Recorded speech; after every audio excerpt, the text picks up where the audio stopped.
खबर इस वक्त आपको बता दें, जो बैठक विधायक दल की होनी थी उस बैठक को फिलहाल के लिए टाल दिया गया है, यानी 11 बजे वो बैठक नहीं होगी। पंजाब के मुख्यमंत्री को लेकर ऐलान हो सकता है बहुत जल्द। ये बड़ी खबर इस वक्त आपको बता दें। इस वक्त की बड़ी खबर यह है कि कांग्रेस विधायक दल की जो 11 बजे बैठक होनी थी उसको टाल दिया गया है। वजह क्या रही है ये जानने की कोशिश हम करेंगे, लेकिन जो तमाम खास मेहमान इस वक्त मेरे साथ जुड़े हैं, एक बार फिर से मैं उनका रुख करूंगी। राहुल देव जी, मैं आपके पास आ रही हूँ। सर, मेरा सवाल यह है कि बैठक टालने की वजह कुछ भी हो सकती है, इस पर हम चर्चा करें, लेकिन उससे पहले महत्वपूर्ण सवाल यह है, कैप्टन का आगे का कदम क्या रह सकता है? देखिए, 2-3 विकल्प उनके सामने हैं और ये भी हमें याद रखना चाहिए कि इस समय पंजाब से जुड़ी सारी पार्टियों के सामने अपनी अपनी जमीनी ताकत का आकलन करके फिर आगे की रणनीति तय करने का समय है। कांग्रेस को अपनी रणनीति तय करनी है अगले चुनाव के हिसाब से, बीजेपी को करनी है, आम आदमी पार्टी को करनी है और सबसे ज्यादा कैप्टन अमरिंदर सिंह को करनी है। तो मुझे नहीं लगता कि वो जल्दबाजी में कोई फैसला लेंगे। उन्होंने कहा है कि वो अपने साथियों से सलाह मशवरा करेंगे। उनके सामने एक विकल्प है कि वो बीजेपी में शामिल हो जाएं। मुझे इसकी संभावना बिल्कुल नहीं लगती। एक जो मजबूत विकल्प सबको वो दिख रहा है वो ये कि वो अपनी एक पार्टी बनाएं और फिर विचार करें कि उसका वो गठबंधन किसके साथ करेंगे। अकाली दल में वो पहले रह चुके हैं।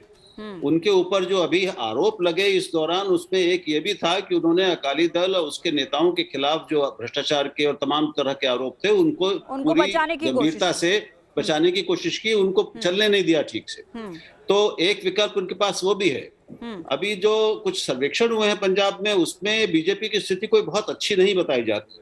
तीसरी बात कि अभी जो किसान आंदोलन चला है और चल रहा है लगातार, उसमें सबसे बड़ी भागीदारी पंजाब के किसानों ने की है। पंजाब के किसानों यानी सिख किसानों ने मुख्यतः। तो बीजेपी जिससे नाराजगी सिख किसानों की पंजाब में बहुत बनी हुई है और आप जानते हैं कि वहां पे बीजेपी के नेताओं विधायकों आदि को भी पीटने तक की घटनाएं हुई हैं।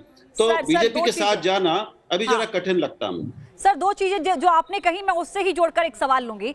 आपने कहा कि हो सकता है कि वो पार्टी बनाकर किसी पार्टी के साथ अपना गठबंधन कर सकते हैं। आपने कहा कि जो किसान है सबसे ज्यादा सिख किसानों का वहां पर आंदोलन है। अगर कैप्टन बाय द वे अपनी पार्टी बनाकर भी भारतीय जनता पार्टी के साथ जाते हैं तो क्या जिन सिखों की नाराजगी है वो भी भारतीय जनता पार्टी से दूर हो पाएगी, उसका भी फायदा बीजेपी को मिल पाएगा? और जो अपमान कैप्टन का किया है कांग्रेस ने, जिसका वो लगातार मीडिया के सामने आकर जिक्र कर रहे हैं, क्या उस अपमान का बदला वो इस तरीके से ले सकते हैं? देखिए, अपमान का बदला तो वो लेंगे, ये तो तय है। अब सवाल ये है कि कौन सा तरीका किसके साथ जुड़ना उनको सबसे प्रभावी बनाएगा, उनको सबसे ताकतवर बनाएगा अपमान का बदला लेने के लिए और अपनी हैसियत, अपनी ताकत दिखाने का। बीजेपी उन दोनों तीनों कसौटियों पे मुझे अभी फिलहाल बहुत ठीक नहीं लगती कि वो उसके लिए ये कठिन होगा।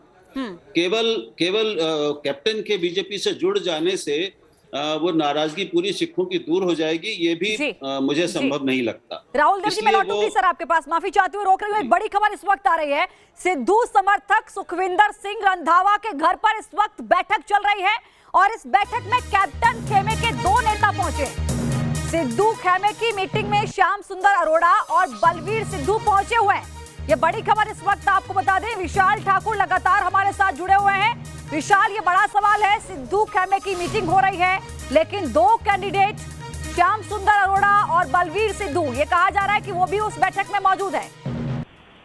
देखिए, इसमें जो है वो 3 मीटिंगें जो हैं वो कहीं ना कहीं चंडीगढ़ के बीच में हो रही हैं। एक जो सुखविंदर सिंह रंधावा है उनके घर पर मीटिंग हो रही है जिसमें श्याम सुंदर अरोड़ा और जो स्वास्थ्य मंत्री रहे हैं बलवीर सिंह सिद्धू वो वहां पर पहुंचे हुए हैं। इसके साथ साथ JW मैरिट में जहां पर जो ऑब्जर्वर ठहरे हुए हैं वहां पर कई विधायक और मंत्री जो हैं वो उनके साथ जो है मीटिंग कर रहे हैं। अभी कुछ देर पहले जो कांग्रेस के महासचिव हैं परगट, वो वहां से निकले हुए हैं। इसके साथ साथ जो जिस तरह से सुनील जाखड़ का नाम जो है वो कहीं CM की रेस में चल रहा है, तो उनके घर पर भी कई विधायक जो है वहां पर पहुंचे हुए हैं और 3 जगह जो है इसमें जो है कहीं ना कहीं स्थिति बनी हुई है। अब देखना होगा कि इस पूरे घटनाक्रम में कौन बाजी मारता है, क्योंकि नवजोत सिंह सिद्धू का नाम भी जो है CM की रेस में चल रहा है, सुखविंदर रंधावा का नाम भी जो है वो CM की रेस में है, वहीं प्रताप बाजवा है, दूसरी तरफ सुनील जाखड़ है, अंबिका सोनी है। तो अब देखना होगा कि हाईकमान ने क्या फैसला लिया है और ये मीटिंगें जो चल रही हैं, हालांकि मीटिंग से बाहर जी। निकलता है, वो कह रहा है कि सिर्फ फॉर्मली उनसे मिल रहे हैं। तो अब देखना होगा कि किसके नाम पर जो है हाईकमान ने वोट जी। किया और आने वाले दिनों में चलिए विशाल, पंजाब बहुत तक धन्यवाद आपका विस्तार से जानकारी के लिए।